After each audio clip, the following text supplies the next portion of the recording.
Tales with Gigi presents The Snowman.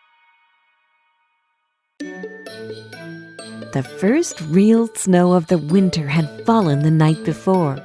In the morning, Billy came out and started to roll a snowball. Soon he had two big ones. Round and round the yard again. There was a little snowball just the right size for a snowman's head. Then he ran home and brought 2 bits of coal for the snowman's eyes, a carrot for a nose, and an old red cowboy hat. "There it is," said Billy, "my snowman friend." Later that evening, while he was eating dinner, one of his front teeth, which had been loose for a long time, finally came out. His mother said, "Don't forget to put your tooth under your pillow, so that when the tooth fairy comes, she can wave her magic wand and turn your tooth into some money." Billy said, "Yes, Mom," and put the tooth into his pocket. After dinner, Billy put on his boots, coat, gloves, and hat so that he could go outside and take one last look at his new snowman friend in the front yard. As he stood looking at his snowman and thinking what a great job he had done, he remembered the tooth was still in his pocket. With a smile, he took it out and stuck it in under the snowman's red cowboy hat. "Now we'll see how smart the tooth fairy really is," he said. "I bet she won't find it there."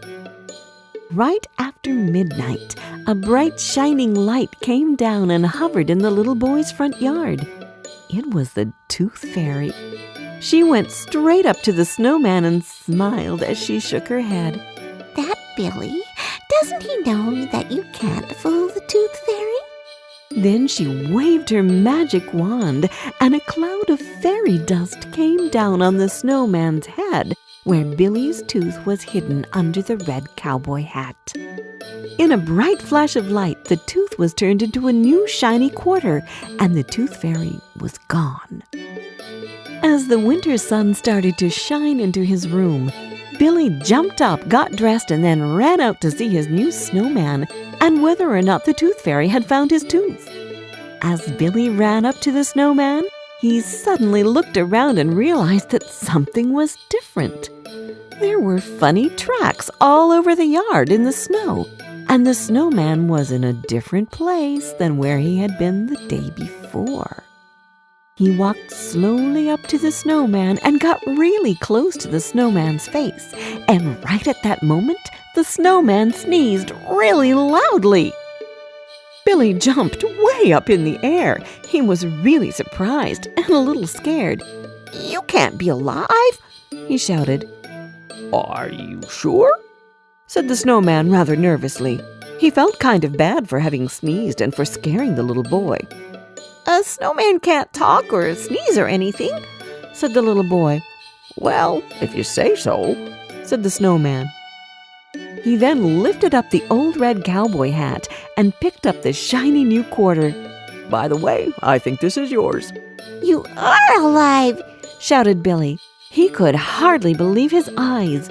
As he took the shiny new quarter from the stick hand of the snowman, he smiled the biggest smile he had ever smiled. "It was the tooth fairy. She must have done it." And he gave the snowman a big hug. "This is great! Now I have a real live snowman to play with." For the rest of the winter, the snowman and the little boy played every day from morning until night.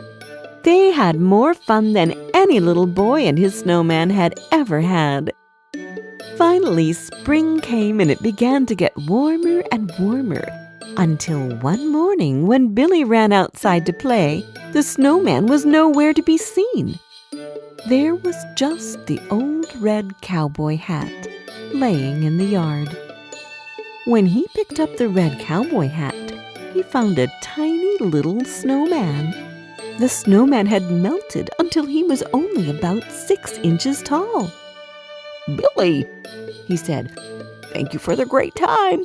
Don't forget to build me again next winter."